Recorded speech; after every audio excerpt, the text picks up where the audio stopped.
যে কোনো ধর্ম পালন করলেই আল্লাহকে পাওয়া যায়, যে কোনো ধর্ম পালন করলেই উপরওয়ালাকে খুশি করা যায়, এই কথা বলে যদি ধামাচাপা দিয়ে সমঝোতার আওয়াজ তুলতে চান, তাহলে আপনাকে বলছি কোরআন বিশ্বাস করলে আপনি এই কথা বলতে পারেন না। আর যদি বলেন যে আমি কথা বলবই, তাহলে আপনাকে আমি এই কথা বলতে বাধ্য। আপনি ইসলামের গণ্ডি থাকবেন না, আপনার ঈমান থাকবেন না, সোজা সাপটা আপনি বেঈমান হয়ে যাবেন। কথা বলেন ঠিক কি? কোরআনে কারীমের একটা আয়াত যদি কেউ অস্বীকার করে, তাকে কি ঈমানদার বলার সুযোগ আছে? কথা বলেন আছে? তাহলে আল্লাহ কি বলছেন শুনেন। আল্লাহ রাব্বুল আলামিন বলেন, ওয়া মান ইয়াবতাগি গায়রাল ইসলামি দীনান ফালান ইউকবালা মিনহু ওয়া হুয়া ফিল আখিরাতি মিনাল খাসিরিন। আল্লাহ পাকের পরিষ্কার ঘোষণা, মুমিন ভালো করে শুনে রাখেন, বেশি মাতবরি দেখাতে যাবেন না। আল্লাহ এবং রাসূলের সিদ্ধান্তের বাইরে মন করা বক্তব্য দিলে জাতি মানবে না। আল্লাহর সুস্পষ্ট বক্তব্য হলো, ওয়া মান ইয়াবতাগি গায়রাল ইসলামি দীনান, দিন মানে জীবন ব্যবস্থা, দিন মানে ধর্ম। আল্লাহ বলেন ইসলাম ছাড়া অন্য কোন তন্ত্র মন্ত্র, মানব রচিত বস্তাপতা পচা নীতি অথবা আদর্শকে অথবা অন্য এনি ধর্ম, যে কোনো একটা ধর্মকে কেউ যদি মনে করে এটার মাধ্যমেও আমি নাজাত এবং শান্তি আসবে, আল্লাহ বলেন ফালাই ইউকবালা মিনহু, তার এই বস্তা পচা নীতি আর আদর্শ আল্লাহর কাছে কিছুতেই গৃহীত হবে না। ওয়া হুয়া ফিল আখিরাতি মিনাল খাসিরিন, এমন ধর্ম আর তন্ত্রমন্ত্রে বিশ্বাসী হয়ে কবরে গেলে চূড়ান্ত ক্ষতিগ্রস্ত হয়ে জাহান্নামী হয়ে যাবে। একটা কথা পরিষ্কার মনে রাখবেন, মানুষ ঔষধ সেবন করে, মেডিসিন সেবন করে মরার জন্য না সুস্থ হওয়ার জন্য? আপনারা মেডিসিনের গায়ে সূক্ষ্মভাবে যদি নজর করেন, তাহলে দুইটা ডেট দেখতে পাবেন। একটা হলো ডেট অফ প্রোডাক্ট, আর একটা হলো ডেট অফ এক্সপায়ার। একটা হলো উৎপাদনের তারিখ, আর একটা হলো মেয়াদ উত্তীর্ণের তারিখ। নাপা, প্যারাসিটামল, হিস্টাসিন যাই খান আপনি, এগুলা খেলে আমার সর্দি জ্বর অসুস্থতা কমে। কোম্পানি আমাদেরকে এই মেডিসিন এই অসুখের জন্য বানাইছে, কিন্তু আমরা যদি কোম্পানিওয়ালাকে একটা প্রশ্ন করি, ও কোম্পানির ভাই, আপনি ওষুধ বানাইছেন অসুস্থতা থেকে সুস্থ হওয়ার জন্য, ভালো কথা, কিন্তু প্যাকেটের গায়ে আপনি দুইটা ডেট দিচ্ছেন কেন? একটা হলো উৎপাদনের তারিখ, আর একটা হলো মেয়াদ উত্তীর্ণের তারিখ। এর মানে হলো এটা 2024 সনে উৎপাদন হয়েছে, 2026 সন পর্যন্ত এটা চলবে। এই তারিখটা দিয়ে আপনি এই ডেটের মধ্যে আবদ্ধ করলেন কেন? আমি যখন খুশি তখন খাবো। এবার ওই কোম্পানি উৎপাদনকারী কোম্পানি আমাকে বলবে, কিন্তু আমাদের এই ওষুধটা যে রোগের জন্য বানাইছি, এই রোগের জন্য যদি আপনি সেবন করতে হয়, উৎপাদনের তারিখ থেকে মেয়াদ উত্তীর্ণের তারিখের ভিতরে এটাকে সেবন করতে হবে। যদি আপনি এই ওষুধকে মেয়াদ উত্তীর্ণ হয়ে যাওয়ার পরে সেবন করেন, ফর এক্সাম্পল যে ওষুধের মেয়াদ শেষ হয়ে গেছে 2001 সনে, এই ওষুধ যদি আপনি আপনার ঘরে রাখতে রাখতে ডয়ারের পরে থেকে অথবা শোকেসের উপর থাকতে থাকতে আপনি যদি 2025 সনে এটা সেবন করেন, যার মেয়াদ শেষ হয়ে গেছে 1 সনে, তাহলে এই দীর্ঘ সময় পর্যন্ত মেয়াদ উত্তীর্ণ হয়ে যাওয়ার কারণে একদিকে কোয়ালিটি নষ্ট হবে, আর একদিকে এই ওষুধের বিভিন্ন ময়লা আর জাম আর জীবাণু তৈরি হয়ে একটা সময় যেই মেডিসিন সেবন করছেন আপনি অসুস্থ থেকে সুস্থ হওয়ার জন্য, ওই মেডিসিনের মেয়াদ উত্তীর্ণ হয়ে যাওয়ার কারণে তার মান আর গুণগত সব নষ্ট হয়ে জাম আর জীবাণু তৈরি হয়ে ওই ওষুধ যদি আপনি সেবন করে 25 বছর পরে, তাহলে এই ওষুধে আপনার জীবন রক্ষা করবে না, বরং এই ওষুধই আপনাকে ধ্বংসের মুখোমুখি করবে। কথা বলেন ঠিক কিনা? আমার বাবা তিনি এই কথাটা বুঝছেন ভালো করে? যদি বুঝে থাকেন তাহলে এই কথাটা বুঝেন, পৃথিবীতে ইসলাম আসার আগে যত ধর্ম ছিল প্রত্যেক ধর্মের নির্দিষ্ট সীমা, নির্দিষ্ট সময়, নির্দিষ্ট এলাকা, নির্দিষ্ট গোষ্ঠীর জন্য তাদের ধর্ম ছিল। আর নবীকেও নির্দিষ্ট এলাকা ভিত্তিক পাঠানো হয়েছিল, নবীকেও নির্দিষ্ট এলাকার জন্য, সময়ের জন্য পাঠিয়েছিলেন। আর আমার নবী বিশ্ব নবী মুহাম্মদ মুস্তাফা সাল্লাল্লাহু আলাইহি ওয়াসাল্লামকে পাঠানো হয়েছে। রাসূলুল্লাহ বলেন, আমাকে দেওয়া হয়েছে ফুদ্দিলতু আলাল আম্বিয়া বিসিত্তিন, 6টা জিনিস দিয়ে আমাকে অন্য নবীদের উপর শ্রেষ্ঠত্ব দেওয়া হয়েছে। যেই 6টা জিনিস অন্য নবীকে দেওয়া হয়, আল্লাহ নবী সাল্লাল্লাহু আলাইহি ওয়াসাল্লাম বলেন, ফুদ্দিলতু আলাল আম্বিয়া বিসিত্তিন, উরতিতু জাওয়ামিআল কালিম, ওয়া নুসিরতু বিররুবি, ওয়া উহিল্লাত লিয়াল গনাইম, ওয়া জুইলাত লিয়াল আরদু মাসজিদান ওয়া তাহুরা, ওয়া উরসিলতু ইলাল খালকি কাফা, ওয়া খুতিমা বিয়ান নাবিয়্যুন। আমার নবী সাল্লাল্লাহু আলাইহি ওয়াসাল্লাম বলেন, হে দুনিয়ার মানুষেরা, অন্যান্য নবীদের থেকে আমাকে আল্লাহ 6টা জিনিস আলাদাভাবে দান করে আমাকে শ্রেষ্ঠত্ব দিয়েছেন। সবগুলোর ব্যাখ্যা বিশ্লেষণ করব না, অনুবাদ করব, বুঝলে বুঝবেন, না বুঝলে নাই। 1 নম্বর বলছেন, উরতিতু জাওয়ামিআল কালিম, আমাকে আল্লাহ শব্দ কম দিয়েছেন, বাবার তো আর কর্ম বেশি দিয়েছেন। মানে আমি অল্প কথা দিয়ে অনেক বড় বিষয়কে গুছিয়ে বলতে পারি। বলবেন হুজুর, অল্প কথা দিয়ে বেশি বিষয় কেমনে বোঝায়? জাওয়ামিআল কালিম মানে কি? এবার আমি শুধুমাত্র একটা উদাহরণ দেই। আমার নবী সাল্লাল্লাহু আলাইহি ওয়াসাল্লাম বলছেন, আল কোরআনু লাকা আও আলাইকা, শেষ কথা। কত ছোট কথা, আল কোরআনু লাকা আও আলাইকা। দেখেন কত ছোট শব্দ, লাকা আলাইকা। কোরআন তোমার জন্য অথবা তোমার বিপরীত। এটার অর্থ কি? এটার অর্থ হলো যারা কোরআন পড়ে, কোরআনের জিন্দেগি লাভ করে, কোরআনের শাসন ব্যবস্থা কায়েমের জন্য প্রচেষ্টা চালায়, সেদিন কোরআন তাদের পক্ষে দাঁড়াবে। আল্লাহ দরবারে দাঁড়িয়ে বলবে, এই মানুষটা আমাকে শুদ্ধ তেলাওয়াত করেছে, আমাকে আমার অনুযায়ী আমল করেছে, কোরআনের আইন সমাজ এবং রাষ্ট্রে প্রতিষ্ঠা করার জন্য আন্দোলন করেছে, চেষ্টা করেছে, আল্লাহ তাকে মাফ করে জান্নাত দিয়ে দেন। সেদিন কোরআনের সুপারিশ গ্রান্টেড হবে। এটার অর্থ হলো লাকা, ছোট শব্দ লাকা। আলাইকা মানে কি? আর যারা কোরআনের সাথে কোনো ধরনের সম্পর্ক ছিল না, না নিজে কোরআন পড়ে, না বাচ্চাকে কোরআন শিক্ষা দেয়, না নিজে কোরআনী জিন্দেগি করেছে, না কোরআনের আইন সমাজ ও রাষ্ট্রে প্রতিষ্ঠার জন্য ন্যূনতম চেষ্টা করেছে, এক কথায় ন্যূনতম কোনো সম্পর্ক যাদের কোরআনের সঙ্গে নাই, এদের বিরুদ্ধে কোরআন দাঁড়াবে। আলাইকার অর্থ আল্লাহর দরবারে নালিশ করবে, আল্লাহ তার সেই নালিশ গ্রান্টেড করবে। কথা বলেন ঠিক কিনা? লম্বা কথা বলতে পারবো না, আগেই বলছি।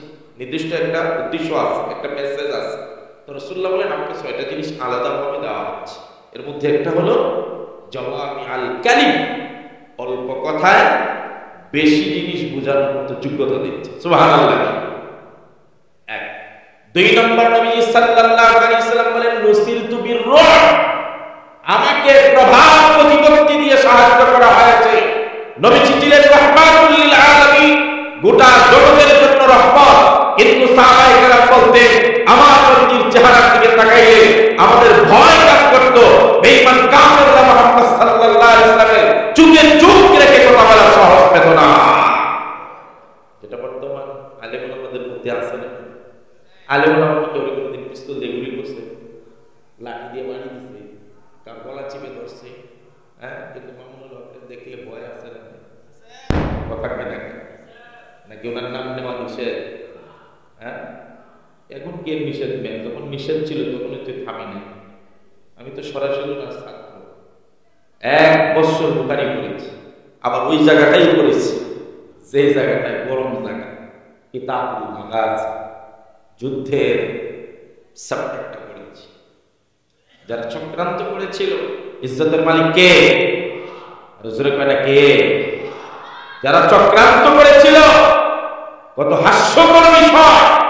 রাষ্ট্রযন্ত্র যখন একজন মুআজ্জাল মুকাররম সম্মানিত শাইখুল হাদিসের বিরুদ্ধে নানাবিধ ষড়যন্ত্রে লিপ্ত হয়, কোনো কিছুতেই যখন না পারে, তখন নবীদের মতো মিথ্যা তুহমত দেওয়ার ব্যবস্থা করেছিল।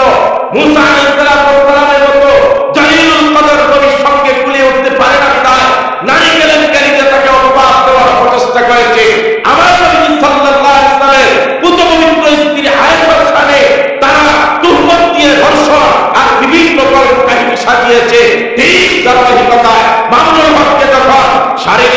টর্চারিং করে স্তব্ধ করতে পারে না, তখন মানুষই চারিত্রিক ভাবে অপমান করার জন্য তুহমত দিয়ে তাকে অপদস্থ করে মানুষ থেকে বিচ্ছিন্ন করতে চেয়েছিল।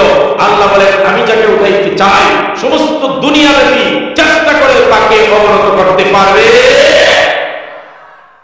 এটাকে বলা হয় মুসিবতু বির-রূহ, প্রভাব প্রতিপত্তি দিয়ে নবীজি বলেন আমাকে সাহায্য করা হয়েছে। দুই, এই ব্যাপারে অনেক লম্বা কথা বলা যায়। তিন নম্বরে আল্লাহ নবী সাল্লাল্লাহু আলাইহি ওয়াসাল্লাম বলেন, উহিল্লাত লিয়াল গানাইম, সব নবীদের জন্য যুদ্ধলব্ধ মালামাল হালাল ছিল না, হারাম ছিল। শুধু নবী করিম সাল্লাল্লাহু আলাইহি ওয়াসাল্লাম বলেন, আমার এবং আমার উম্মতের জন্য যুদ্ধলব্ধ গনিমতের মালকে আল্লাহ হালাল করে দিয়েছেন। কটা হইছে? তিনটা। চার নম্বরে বিশ্বনবী সাল্লাল্লাহু আলাইহি ওয়াসাল্লাম বলেন, ওয়াজুইলাত লিয়াল আরদু মাসজিদান ওয়া তাহুরা, সব নবীদের নামাজের জন্য নির্দিষ্ট স্থানে নামাজ পড়তে হতো।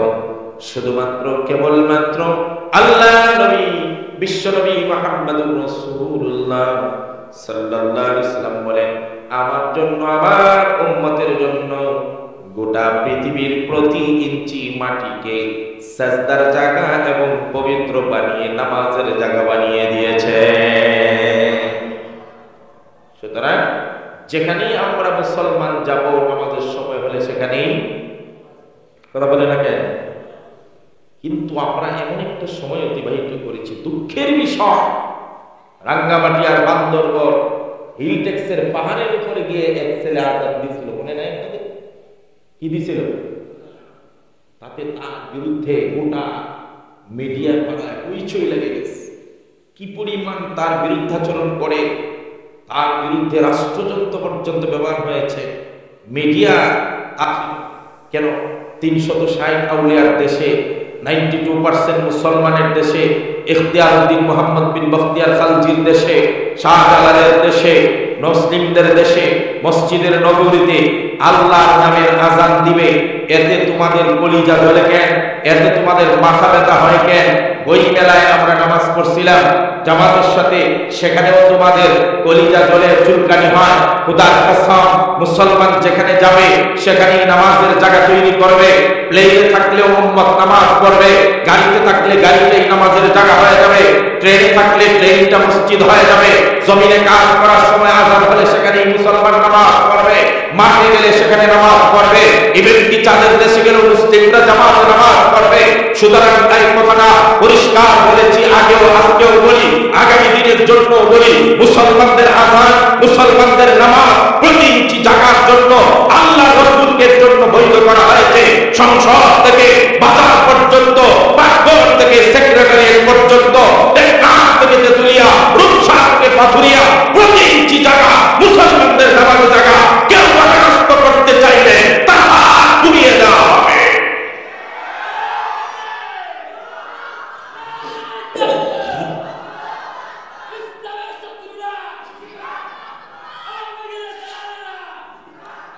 এটা দরকার নাই, এটা আছে মানে বাচ্চা জিনিস নিয়ে আলোচনা। আমি শুধু নির্দিষ্ট কেউ খারাপ না, আজকে আমি খারাপ, কালকে তো আপনি খারাপ হবেন। আমাকে সামগ্রিক বিষয় আলোচনা করতে হবে। তাহলে গোটা 5 ইঞ্চি মাটি আমাদের জন্য নামাজের জায়গা বানাইছেন কে? আর বলেন না কে? এইগুলো কয়টা? 4টা। এর পরে আল্লাহ নবী সাল্লাল্লাহু আলাইহি ওয়াসাল্লাম বলেন, ওয়া উরসিলতু ইলাল খালকি কাফা, গোটা সৃষ্টির জন্য আল্লাহ রাব্বুল আলামিন আমাকে নবী বানাইছেন। সুতরাং গোটা সৃষ্টির জন্য আমার নবী, আপনার নবীকে নবী বানাইছেন কে? আমার নবী সাময়িকের নবী নয়, গোটা পৃথিবীর জন্য নবী, আর কিয়ামত পর্যন্ত তিনি নবী। এরপর রাসূল বলেন, ওয়া কুতিমাত বিয়ান নাবিয়্যুন, আর আমার মাধ্যমে নবুয়তি সিলসিলাকে খতম করা হয়েছে। আমি হলাম সর্বশেষ। কথা বলেন না, সর্বশেষ। অনেকে আমাদেরকে বুদ্ধি দেয়, অনেকে আমাদেরকে আকল দেওয়ার চেষ্টা করে, হুজুর এই কাদিয়ানীদের বিরুদ্ধে আপনারা এত গরম হওয়ার দরকার কি? ওরা ওরাটা নিয়ে থাকুক না, ওরা ওরা ধর্ম পালন করুক না, ওরা শেষ নবী মানে না, কাদিয়ানী গোলাম আহমদ কাদিয়ানীকে নবী মানে, তাতে সমস্যা কোথায়? আমি বলি সমস্যা আছে না নাই? কথা বলেন না কেন?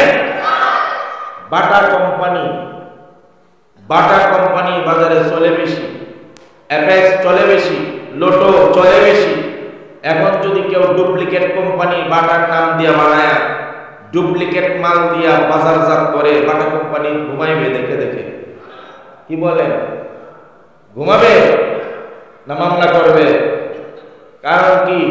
কারণ হলো বাটা কোম্পানির নাম দিয়ে তুমি যে বস্তা বস্তা বাজে জুতা বিক্রি করছো, একদিকে আমাদের বাটা কোম্পানির দুর্নাম করাচ্ছ, কাস্টমাররা ধোকায় পড়বে, আসল বাটা মনে করে নকল বাটা কিনে তারা ধোকায় পড়বে।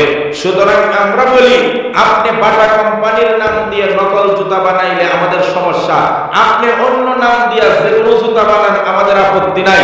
বাংলাদেশে শুধু কাদিয়ানি কেন, হিন্দুরা তাদের নিজস্ব ধর্ম পরিচয়ে বসবাস করে, হিন্দুদের মন্ত্রী আছে, এমপি আছে, ব্যবসা করছে, রাজনীতি করছে, শিক্ষা লাভ করছে।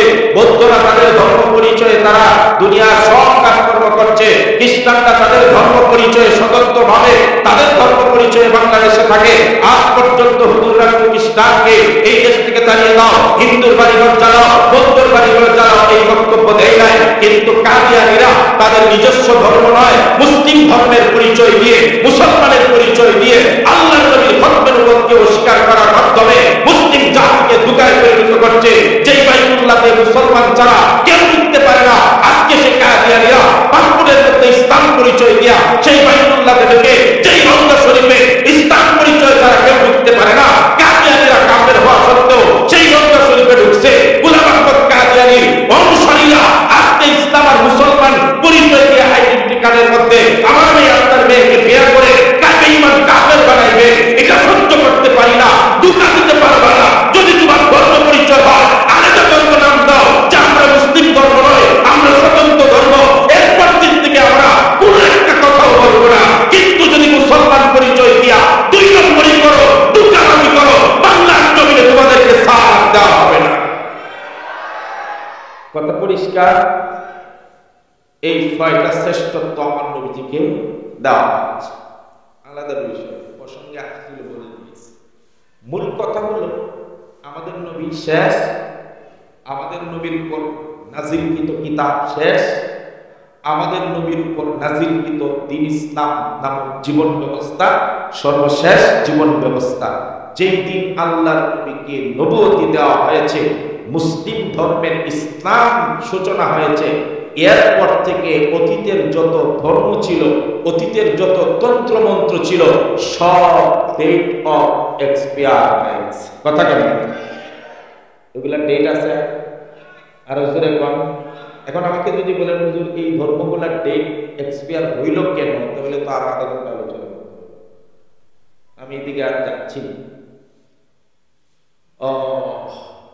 মুসলমান ভাইরা, আল্লাহর নবীর উপর কোরআন নাযিল হওয়ার পরে, ইসলামের আনুষ্ঠানিক সূচনা হয়ে যাওয়ার পরে নবীজি নবী হয়ে গেলেন, ইসলাম এই পৃথিবীতে চলে আসছে।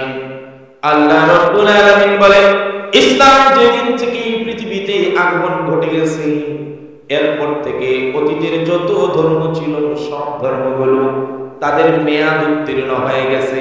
মেয়াদ উত্তীর্ণ সনদ সেবন করলে যেমন মানুষ বাঁচার চাইতে মরার ঝুঁকি বেশি থাকে, ঠিক অনুরূপভাবে ইসলামের আগমনের পরে কোন ধর্মের অনুসারীরা যদি দাবি করে আমরা এই ধর্ম পালনের মাধ্যমে দুনিয়ার শান্তি লাভ করব আর পরকালে নরক থেকে জাহান্নাম থেকে মুক্তি পাবো, তাহলে আমি বলবো ভাই আপনি সিদ্ধান্ত ভুল নিয়েছেন। আপনি ধর্ম পালন করলেন ঠিকই, ওষুধ সেবন করলেন ঠিকই, কিন্তু আপনি মেয়াদ উত্তীর্ণ ওষুধ পান করলেন, মেয়াদ উত্তীর্ণ ধর্ম পালন করলেন, মেয়াদ উত্তীর্ণ ওষুধ পান করলে মানুষের জীবন নষ্ট হয়, ধ্বংস হয়। আর মেয়াদ উত্তীর্ণ ধর্ম তন্ত্র মন্ত্রের অনুসরণ করলে মানুষের শুধু দুনিয়া নষ্ট হয় না, পরকাল নামক অনাদিকালটা নষ্ট হয়ে যেই ধর্মের মাধ্যমে মানুষ জান্নাতে যায়, মেয়াদ উত্তীর্ণ ধর্ম পালনের মাধ্যমে সে জাহান্নামী হয়ে যাবে। একমাত্র জীবন ব্যবস্থার নাম, সবাই বলেন, আরো জোরে বলেন, আরো জোরে বলেন। এবার আমি একটু সহজ প্রশ্ন করি, উত্তরটা জটিল। প্রশ্নটা সহজ, উত্তরটা আমাদের ধর্মের নাম কি বলছেন? যারা আলিম উলামা আছে দয়া করে বলবেন। আমি একটু টেস্ট করার জন্য বলছি। ইসলাম শব্দের অর্থ, আচ্ছা আপনি কইেন হাত দেখতে থাকুন, বাকি কি বললেন? আপনারা 2-4 জনে জানেন অন্য অর্থ, কিন্তু অধিকাংশ মানুষ ইসলাম অর্থ কি জানে? শান্তি। তো এটা বই পুস্তকে তো এটাই লাগে। আপনি আদর্শ লিপি থেকে সব জায়গায় দেখেন ইসলাম অর্থ। আসলে কি ইসলাম অর্থ শান্তি? ইসলাম অর্থ শান্তি, সালাম অর্থ, সালাম অর্থ শান্তি। তো ইসলাম অর্থ শান্তি না। আমি একেবারে ছোটবেলায় পড়ছিলাম, আমাদের উস্তাদ যারা আমাদের মাদ্রাসার ছাত্রদেরকে পড়ায়, মিজান সাহিব নামে একটা কিতাব আছে, সেখানে লেখা আছে ইসলাম আল ইসলাম গর্দান নেহাদান বাএতাআত। ইসলাম অর্থ আনুগত্যের সাথে গর্দান মানে মস্তক অবনত করা। এটাকে যদি এক শব্দে প্রকাশ করতে হয় তার অর্থ হলো আত্মসমর্পণ। তাহলে ইসলাম অর্থ আত্মসমর্পণ করা, আর মুসলিম যে হবে সে আত্মসমর্পণকারী। কথা বলে না কি হবে? ওই যে আমরা পড়ি না, ইন্নী ওয়াজ্জাহতু ওয়াজহিয়া লিল্লাযী ফাতারাস সামাওয়াতি ওয়াল আরদি হানিফান ওয়া মা আনা মিনাল মুশরিকিন। আল্লাহ তাআলা পৃথিবীর সব মাখলুককে অস্বীকার করে একমাত্র আমার সমস্ত বডিটাকে, আমার সমস্ত জিন্দেগিটাকে আপনার সামনে আত্মসমর্পণ করে নিলাম। ইব্রাহিম আলাইহিস সালামকে যখন আল্লাহ বললেন, হে ইব্রাহিম তুমি তোমার পুত্রকে জবাই করো, ইব্রাহিম পুত্রকে জবাই করার জন্য প্রস্তুতি নিলেন, ইসমাঈল জবাই হওয়ার জন্য প্রস্তুতি গ্রহণ করলেন, সূর্য চালিয়ে দিলেন। আল্লাহ রাব্বুল আলামিন যখন দেখলেন বাপ বেটা দুইজনই আমার ওয়াদাকে মেনে নিয়েছে, তখন আল্লাহ পাক রব্বুল আলামিন ইসমাঈলের পরিবর্তে জান্নাতি পশু দিয়া ইব্রাহিমের পরীক্ষা কবুল করে নিয়েছেন।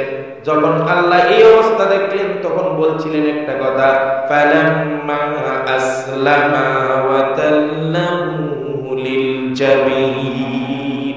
বাপ বেটা দুইজনই যখন মুসলমান হয়ে গেছে, ফালাম্মা আসলামা, তারা দুইজন যখন মুসলমান হয়ে গেছে, তাইলে এরা কি আগে মুসলিম ছিল? ইব্রাহিম আলাইহিস সালাম আর ইসমাঈল আলাইহিস সালাম আগে কি মুসলিম ছিল? তা আল্লাহ যে বললেন ফালাম্মা আসলামা, এরা দুইজন যখন মুসলমান হয়ে গেছিল, তখন এর অর্থ হলো এরা বাপ বেটা দুইজনই যখন আল্লাহর হুকুমের সামনে মস্তক অবনত করলো, মানে আমার ওয়াদা মেনে নিল। সুতরাং ইসলাম অর্থ আত্মসমর্পণ করা। এখন আপনারা বলবেন যে হুজুর তাহলে ইসলাম অর্থ শান্তি, ইসলাম অর্থ শান্তি, এই কথাটা কেন প্রচার করে, আর কারা প্রচার করে, আর কি উদ্দেশ্যে প্রচার? এই তিনটা বছর অর্থ তো সুন্দর, অর্থ সুন্দর না? ইসলাম অর্থ শান্তি, এটা প্রচার করে যারা অত্যন্ত সূক্ষ্মভাবে, যারা অত্যন্ত সূক্ষ্মভাবে মুসলিম জাতির স্পিরিটকে টুটি চেপে ধরে, মুসলিম জাতির প্রতিবাদী কণ্ঠকে তারা টুটি চেপে ধরতে চায়, মুসলিম জাতিকে খেলনার পুতুল বানাইতে চায়, মুসলিম জাতিকে তাদের খেলনার পুতুল বানাইতে চায়। এরা অত্যন্ত সূক্ষ্মভাবে ইসলাম অর্থ শান্তি লাগিয়ে দিয়েছে। কেন? কারণটা হলো আপনি জানবেন ইসলাম অর্থ শান্তি। আগামী দিন যদি এখানে মারাত্মক জিনার কাজ চলে, আগামী দিন যদি জুয়ার আড্ডা বসে, আগামী দিন যদি মদের আড্ডা বসে, আর এই এলাকার যুবকরা যদি লাঠিসোঁটা নিয়ে মদের আসর, জুয়ার আসর ভাঙতে যায়, তখন একদল বুদ্ধিজীবী তারা ঠান্ডা মাথায় বলবে, ওই দেখো ইসলাম অর্থ না শান্তি, কিন্তু এরা লাঠিসোঁটা নিয়ে বলবে। কথা বুঝছেন মুরব্বীরা? ইসলাম অর্থ না শান্তি, তাহলে অন্যায়ের প্রতিবাদ করে আপনি রাজপথে যান কেন?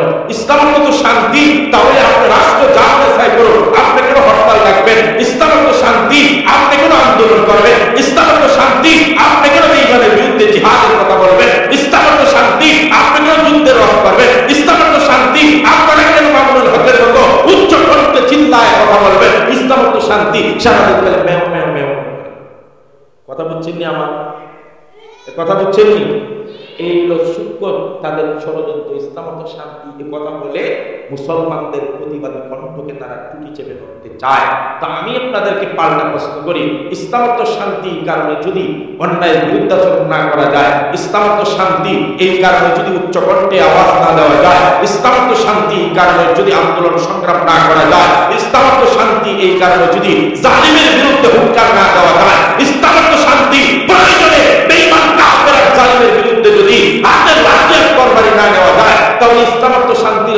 জানতেন, তারপরে তিনি কেন বদরে যুদ্ধে গিয়া নিজে অস্ত্র ধারণ করলেন? ইসলাম তো শান্তি, তাহলে তিনি কেন উহুদের অস্ত্র ধারণ করলেন? ইসলাম তো শান্তি, তিনি কেন খন্দকে যুদ্ধ করলেন? ইসলাম তো শান্তি, তিনি কেন 27টি যুদ্ধে সেনা প্রধানের দায়িত্ব পালন করলেন? কথা বলেন ঠিক কিনা? বেশি বুঝো, বেশি বুঝা ভালো না। তাহলে ইসলাম অর্থ আত্মসমর্পণ। এই যে ইসলামের জীবন ব্যবস্থা, এই জীবন ব্যবস্থা আমরা চলতেও রাজি না, আর আমাদের রাষ্ট্র ব্যবস্থায় ইসলাম আসুক, কোরআনী আইন প্রতিষ্ঠিত হোক, এটাও আমাদের যারা রাষ্ট্র দায়িত্ব পালন করে এরা চায় না। কেন চায়? আসলে যুক্তি কোনটা? আপনি যুক্তিটা আছে, আমি আপনাদেরকে যুক্তি দেখাই। মোবাইল আমাদের হাতে হাতে আছে, মোবাইল আমাদের হাতে হাতে আছে, যুবকদের হাতে টাচ মোবাইল আছে, মুরব্বীদের হাতে আছে, মাঝে মাঝে বাটন মোবাইল আছে। এখন মোবাইল সবার ঘরে ঘরে পৌঁছে গেছে, ব্যক্তি ব্যক্তি পৌঁছে গেছে। আমি যদি আপনাদেরকে জিজ্ঞাসা করি মোবাইল বানাইছেন কে, মোবাইলের আবিষ্কারক কে জানেননি? মোবাইল কে আবিষ্কার করছে? মোবাইল কে আবিষ্কার করছে জানেন?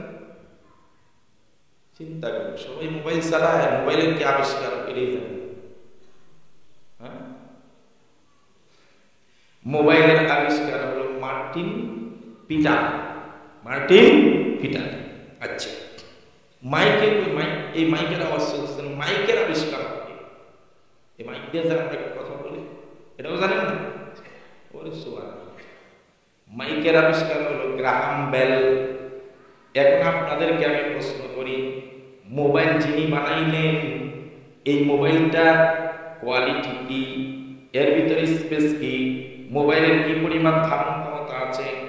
ব্যাটারির কি পরিমাণ ধারণ ক্ষমতা? সিম কটা চালানো যাবে? তারপরে এটাকে কোথায় রাখা যাবে, কোথায় রাখা যাবে না? পানিতে রাখা যাবে কি না? কত ঘন্টা চার্জ দিতে হবে? এইভাবে সব কিছু ডাটা তথ্য সহ মোবাইলের আবিষ্কারক অথবা মোবাইল কোম্পানি মোবাইল যখন কিনে একটা ডাটা, একটা ক্যাটালগ ছোট্ট বই আকারে আমাদের বক্সের ভিতরে দিয়ে দেয় কিনা? দেয় না? যুবকরা বলো, দেয় কিনা? দেয় তো। এটা লেখা থাকে মোবাইলের এতটা ব্যাটারি আছে, এতটা সিম ইউজ করা যাবে, এত ঘন্টা চার্জ দেওয়া যাবে, পানিতে রাখা যাবে না, এই করা যাবে না, সেই করা যাবে না। অর্থাৎ মোবাইল যারা আবিষ্কার করে বা যিনি আবিষ্কার করেছেন তিনি এর নিয়ম নীতি মোবাইল চালানোর তিনি দিয়ে দিয়েছেন। ক্যাটালগ তার দেওয়া ক্যাটালগ দিয়ে আমরা মোবাইল চালাই। কত ঘন্টা চার্জ দিতে হবে, কতটুকু সিম ব্যবহার করা যাবে, সব বিস্তারিত আছে। এই কথার উপর সবার একমত তো? যে বানাইছে সেই নিয়ম বলে দিছে। মাইক যিনি বানাই, মনে করেন আউজা কোম্পানির একটা মাইক কিনে আনলেন, মেশিন। এই মেশিনের মধ্যে দেখবেন একটা ক্যাটালগ দেওয়া থাকে, ওইখানে লেখা আছে এটা দিয়ে কমপক্ষে 16টা হর্ন চালানো যাবে, অথবা এটার মধ্যে 3টা মাইক্রোফোন চালানো যাবে, মাস্টার ভলিউমটা এতটুকু দেওয়া যাবে, সাধারণ ভলিউম এতটুকু দেওয়া যাবে, মাউথপিস এতটা দেওয়া যাবে, সব ক্যাটালগ দেওয়া আছে। আপনি যদি যেই মেশিনটা দিয়া 16টা মাইক চালানো যায়, এই মেশিন দিয়ে আপনি মনে করলেন আজকে তো মাহফিলের দিন, তাহলে 16টা কেন আমরা 50টা মাইক লাগাই দেই। যেই মেশিনের ধারণ ক্ষমতা কোম্পানি বলে দিচ্ছে 16টা মাইক ব্যবহার করা যায়, সেই মেশিন দিয়া যদি 16টার জায়গায় 50টা মাইক লাগায় দেয়, তাহলে এই মেশিন ভালো সার্ভিস দিবে না ধ্বংস হবে? এটা আপনারা বললে আমি যতটুকু খুশি হব, মাইকম্যানে বললে বেশি খুশি হব। মাইকম্যান করুন, আপনি মাইকম্যান সাউন্ড সিস্টেম নাই, ও পিছনে আছে, যাই। তাহলে বোঝা গেল যেই মেশিনের ধারণ ক্ষমতা 16টা মাইক, সেই মেশিন দিয়ে যদি আমরা 50টা মাইক চালাই, তাহলে মাইক বা মেশিন ভালো থাকবে না আগুন লেগে বাস মারবে? কি বুঝলেন? জিনিস যে বানায় নিয়ম সেই বলে, কথা বলেন। যে জিনিস যে আবিষ্কার করে তার চলার নিয়ম নীতি সেই বলে দেয়, এটাই তো সাধারণ নিয়ম, কথা বলেন। এবার আপনাদেরকে আমি বলি, মানুষ বানাইছেন কে? আরো জোরে বলেন। এটা তো অবদানের কথা। মানুষ বানাইছেন কি? আমাদের আব্রাহাম লিঙ্কনে। বুঝতেছে না কোন দিকে যাইতেছে। মোবাইল বানাইছে মার্কিন পিটার, এই জন্য তার বানানো জিনিস চালাইতে হলে তার নিয়ম নীতি মানতে হয়। মাইক বানাইছে গ্রাহাম বেল, এই জন্য মাইক ব্যবহার করতে হয় তার ক্যাটালগ দিয়া। আর মানুষ বানাইছে আব্রাহাম লিঙ্কন। না আসতে কইছে মানুষ সন্দেহ আছে। মানুষ কি আব্রাহাম লিঙ্কনে বানাইছে? কার্ল মার্কসে বানাইছে? লেনিন বানাইছে? মাও সেতুং বানাইছে? মানুষকে বানাইছে। শাহাদাত আঙ্গুল উঁচু করে বলেন, আরো জোরে বলেন, আরো জোরে বলেন। এবার শুনেন, দলিল কত লাগবে। আল্লাহ রাব্বুল আলামিন বলেন, হাল আতা আলাল ইনসানি হিনুম মিনাদ দাহরি লাম ইয়াকুন শাইআম মাযকুরা ইন্না খালাকনাল ইনসানা মিন নুতফাতিন আমশাজিন নাবতালিহি ফাজআলনাহু সামিআন বাসীরা। আল্লাহ রাব্বুল আলামিন বলেন, হে দুনিয়ার মানুষেরা, এমন একটা যুগ, এমন একটা সময় তোমাদের জন্য চলে গিয়েছে যেই সময় তোমরা অস্তিত্বহীন ছিলে, উল্লেখ করার মতো কোনো জিনিস ছিলে না। আমি আল্লাহ তোমাদেরকে সূক্ষ্মভাবে তৈরি করলাম, সৃষ্টি করলাম। শুধু সৃষ্টি করি নাই, তোমাদেরকে দেখার জন্য দুইটা লাইট চক্ষু নামে দান করলাম, শোনার জন্য কান যন্ত্র দিয়ে দিলাম। এরপরে অন্য আয়াতে বলেন, আলাম নাজআল লাহু আইনাইন ওয়া লিসানান ওয়া শাফাতাইন।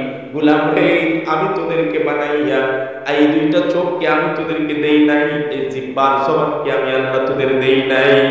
এরপরে আল্লাহ পাক বলেন, আর-রহমানু আল্লামাল কুরআন খালাকাল ইনসানা আল্লামাহুল বায়ান।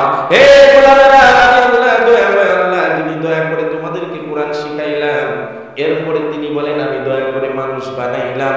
শুধু মানুষ বানাইলাম তাই নয়, আমি আল্লাহ দয়া করে তোমাদের মনের অভিব্যক্তি প্রকাশের জন্য, ভাব প্রকাশের জন্য জবান দিয়ে কথা বলাও আমি আল্লাহ শিক্ষা দিলাম। দুনিয়ার মানুষগুলো কোরআনে আল্লাহ রাব্বুল আলামিন মানুষ সৃষ্টির তত্ত্ব নিয়ে কত আলোচনা করেছেন। প্রতি 40 দিন অন্তর অন্তর মানুষকে আল্লাহ একটা রূপ ধারণ করে, এরপরে সর্বশেষ অবস্থায় ফেরেশতা আল্লাহকে জিজ্ঞেস করে, এই মানুষটা কি ছেলে বানাবো না মেয়ে, একে সুখী বানাবো না দুঃখী, একে কি সুন্দর দিব না কালো দিব, খাটো দিব না মোটা দিব না চিকন দিব। সব শেষ করার পরে কমপ্লিট মানুষ যখন সৃষ্টি হয়ে যায়, তখন আল্লাহ ঘোষণা দিয়ে বলেন, ফাতাবারাকাল্লাহু আহসানুল খালিকিন। সবচাইতে সুনিপুণ স্রষ্টা একজন দিদিকে। আরো কত জায়গায় আল্লাহ বলছেন, চারবার কসম খাইছেন, ওয়াত-তিন ওয়াজ-যাইতুন ওয়া তুরি সিনিন ওয়া হাযাল বালাদিল আমিন। তারপর আল্লাহ বলছেন, লাকাদ খালাকনাল ইনসানা ফি আহসানি তাকওয়িম। আমি আল্লাহ কসম, আল্লাহ চারবার খাওয়ার পরে বলে, অবশ্যই সবচেয়ে সুন্দর অবয়ব, আকৃতি, গঠন আর স্ট্রাকচার দিয়ে আমি আল্লাহ মানুষ বানাইছি। এরপরে কি সন্দেহ আছে মানুষকে বানাইছে? সবাই বলেন, আরো জোরে বলেন। আগের যুক্তি কিন্তু আপনারা মেনে নিছেন, মোবাইল যে বানাইছে তার ক্যাটালগ দিয়ে আমরা চলি, মোবাইল চালাই। মেশিন যে বানাইছে তার নিয়ম নীতি দিয়ে আমরা মেশিন চালাই। তো মানুষ বানাইছেন কে? আরো জোরে। যেহেতু মানুষ বানাইছেন আল্লাহ, সুতরাং এখন আমার কথা পরিষ্কার, একমত হলে হোক, না হলে আপত্তি নাই। আল্লাহ যেহেতু মানুষ বানাইছেন, মানুষ কিভাবে কথা বলবে, মানুষ কতটুকু শুনবে, কতটুকু দেখবে, কোনটা দেখবে কোনটা দেখবে না, কতটুকু খাবে কতটুকু খাবে না, কখন খাবে কখন খাবে না, 11 মাস খেতে পারবে 1 মাস খেতে পারবে না, মানুষ কয় ঘন্টা ঘুমাবে কয় ঘন্টা ঘুমাবে না, মানুষ কিভাবে পরিবার চালাবে, মানুষ কিভাবে সংসার চালাবে, মানুষ কিভাবে সমাজ চালাবে, রাষ্ট্র ব্যবস্থা কেমনে চলবে, বিচার ব্যবস্থা কেমনে চলবে, অর্থনীতি কেমনে, পুলিশ বাহিনী কেমনে চলবে, এক কথায় জন্ম থেকে মৃত্যু পর্যন্ত মানুষ কিভাবে চলবে, কিভাবে জীবন ব্যবস্থা কাটাবে, এর জন্য আব্রাহাম লিঙ্কনের থিওরি দিয়ে মানুষ চললে যাবে না, কার্ল মার্কসের থিওরি দিয়ে মানুষ চললে হবে না, লেনিনের থিওরি দিয়ে মানুষ চললে হবে না, মাও সেতুংয়ের লেনিন আর থিওরি দিয়া মানুষ চলবে না। মানুষকে বানানোর পরে আল্লাহ একটা ক্যাটালগ দিয়ে দিয়েছেন, আল্লাহ একটা সংবিধান দিয়েছেন, আল্লাহ একটা গাইডলাইন দিয়েছেন। আল্লাহ বলেন, ও মানুষ, আমি যেহেতু তোমাদেরকে বানাইছি, তোমরা কিভাবে চলবে এর জন্য একটা ক্যাটালগ দিলাম। সেই ক্যাটালগ, গাইডলাইন আর সংবিধানের নাম মহাগ্রন্থ আল কোরআন। এটা হলো যুক্তির কথা। আপনি যদি বলেন মানব রচিত মতবাদ দিয়ে দেশ চলবে, পরিবার চলবে, সংসদ চলবে, কোর্ট কাটারি চলবে, বিচার ব্যবস্থা চলবে, অর্থনীতি চলবে, আমি বলবো আপনি আসলে দুনিয়ার থিওরি মানেন না, যুক্তি মানেন না। প্রত্যেক জিনিস যে আবিষ্কার করে তার থিওরি অনুযায়ী জিনিস চলে। মানুষ বানাইছে আল্লাহ, সুতরাং আমাকে আব্রাহাম লিঙ্কন বানাই নাই, মাও সেতুং বানাই নাই, লেনিন বানাই নাই, কার্ল মার্কস বানাই নাই। আমি তাদের থিওরি দিয়া, তাদের সংবিধান দিয়া, তাদের তন্ত্র মন্ত্র দিয়া চলতে পারি না। আমাকে বানাইছেন আল্লাহ। মানুষ জন্ম থেকে মৃত্যু পর্যন্ত চলবে আল্লাহর নিয়ম দিয়া। আর সেই নিয়ম, সেই ক্যাটালগ, সেই থিওরি, সেই গাইডলাইন, সেই সংবিধানের নাম আল কোরআন। সুতরাং যতদিন পর্যন্ত মানুষের জীবন ব্যবস্থা, রাষ্ট্র ব্যবস্থায় কোরআনের আইন প্রতিষ্ঠিত না হবে, খোদার কসম, ততদিন মানুষ শান্তি পাবে। এই কথার উপর কারো দ্বিমত আছে? এটা তো যুক্তি দেখাইছি, এখন রেজাল্ট দেখে। কি দেখাবো? মানব রচিত মতবাদ দিয়ে দেশ চালানো 53 বছর তো দেখলাম। 53 বছরে কি বাংলাদেশের দুর্নীতি কমছে না বাড়ছে? দিন দিন কমতেছে। একটা গল্প বলি, আমার টাইম কত না আপনি বললে তো নাকি এটা আসছেন? আসেন। আচ্ছা আচ্ছা, একটা গল্প হলো, একটা সম্পাদকীয় পত্রিকার একটা সম্পাদকীয় পাতায় পড়লাম, শেখ মুজিবুর রহমান উনি একবার ধানমন্ডি, যে কয় নম্বর জন্য ওইটা আসেনি, যাই হোক, তো এই 2 নম্বর দ্বিতীয় তালার মধ্যে বসে আছে। গ্রামের এক চাচা গেছেন একটা গ্রাম থেকে কচি একটা লাউ নিয়ে, ক্ষেতের লাউ। উদ্দেশ্য হলো মহব্বত করে, ভালোবেসে ওনাকে হাদিয়া গিয়া দাঁড়াইছে। কি হয়েছে? স্যার, আমি অনেক দূর থেকে আসছি, আমার ক্ষেতের একটা লাউ আপনাকে উপহার দেওয়ার জন্য। তো চিন্তা করলে ভালো, শহরের মানুষ সাধারণত ফরমালিন মুক্ত কচি লাউ গুলা পায়। তো পিএস রে পাঠাইছে, যা বলে কষ্ট করে এসে লাউটা নিয়ে আসে। তো পিএস এসে লাউটা নিচ থেকে নিয়ে গেছে। নিয়ে যাওয়ার পরে শেখ মুজিবুর রহমান সাহেব এই লাউ পাইয়া খুশি হয়ে তারে 20 টাকা দিচ্ছে। কয় টাকা? 1972, 73, 74 এই সময়ের ভিতরে, মানে 75-এর আগে অবশ্যই, এই সময়ে একটা লাউয়ের দাম কত ছিল? আরে আপনারা করেন না, যারা তখন ছিল তারাই ধরেন 1 টাকাই বল, সর্বোচ্চ 1 টাকাই বল, আপনার কথাই নেই। তো দিচ্ছেন কয় টাকা? তো 20 টাকা দিচ্ছেন পরে পিএস নিয়ে নিচে আসছে। এখন দীর্ঘ সময় পিএস তো চলে গেছে, তারা টাকা দিয়ে। অনেক সময় পরে শেখ মুজিবুর রহমান সাহেব দেখেন যে ওই লোকটা একটু দাঁড়ায় আছে। চিন্তা করলো, কি ব্যাপার, আপনি জানেন নাই? না। কি আর কথা বলবেন?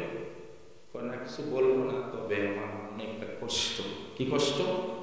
আপনি আমাকে লাউয়ের টাকা দিলেন কেন? আমি কি লাউ বিক্রি করার জন্য আপনাকে চাইছি? তা কেন আসছেন? আপনাকে ভালোবেসে আমি লাউ দিলাম। এটা যদি টাকার বিনিময় হয় তাহলে তো আমার এত কষ্ট করে আসলাম না। আমি তো বাজারে বিক্রি করবো, তো কম পাইতাম, কিন্তু বিক্রি করার নিয়ে তো আমি আনি। আচ্ছা, তারপরেও তুমি যেহেতু বিক্রি ছাড়াই আসো, আমি খুশি হয়ে দিলাম, তুমি যেমন আমি খুশি হয় না।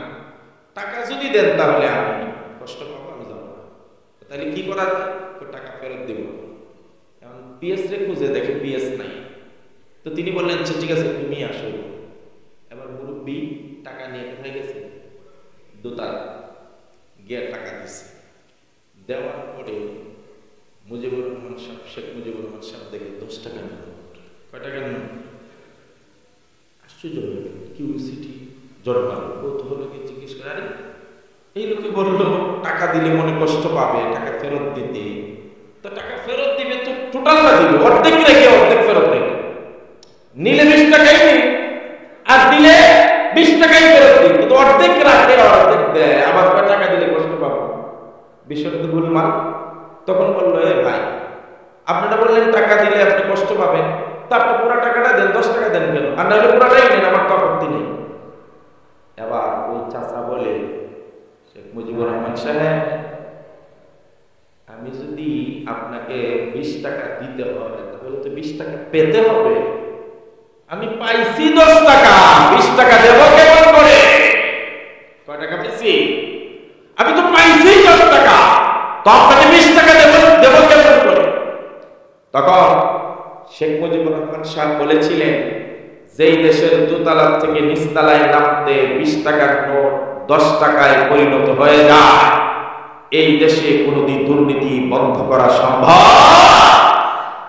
আমি